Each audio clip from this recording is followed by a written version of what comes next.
Today, I'll show you how to file taxes without a W-2 on TurboTax. Whether you're self-employed, a freelancer, or simply missing your W-2 form, this guide will help you navigate through the process smoothly and efficiently. First things first, if you don't have your W-2, don't worry. The IRS has provisions for such situations, and TurboTax makes it straightforward to handle.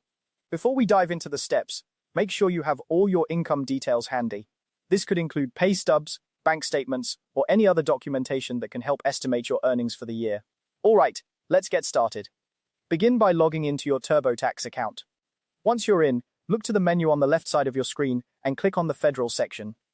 This will take you to the area where you manage your federal tax details. Next, head over to the Income and Expenses section. This is where you'll be able to input all your income information, even if you don't have a W-2. Now that you're in the Income and Expenses area, you'll see an option to either start or revisit next to the Jobs section. Click on this. It's designed to capture all employment-related income. Even though you're missing your W-2, it's crucial to go through this section to ensure you're accounting for all your earnings properly. Once you've clicked on the Start or Revisit option, you'll be prompted to select Work on My W-2 or Add a W-2. Go ahead and click on Add a W-2. This is where things get interesting. Since you don't have the actual W-2 form, TurboTax provides an alternative method to report your income by using the substitute form, also known as Form 4852.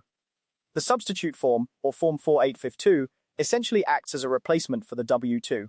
It allows you to provide estimated income information to the IRS. TurboTax will guide you through triggering this form. You'll need to input as much information as possible about your employer and your earnings. This includes the employer's name, address, and any other relevant details that you can find.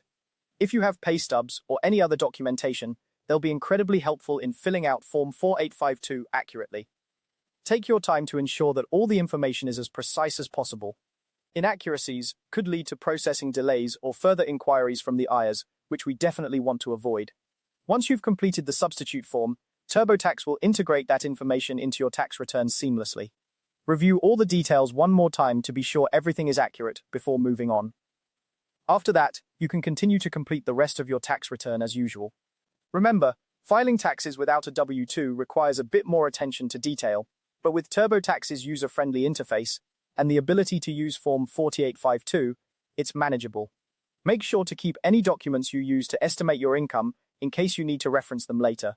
Additionally, if you happen to receive your W-2 after filing, compare it with what you submitted to ensure there are no significant discrepancies.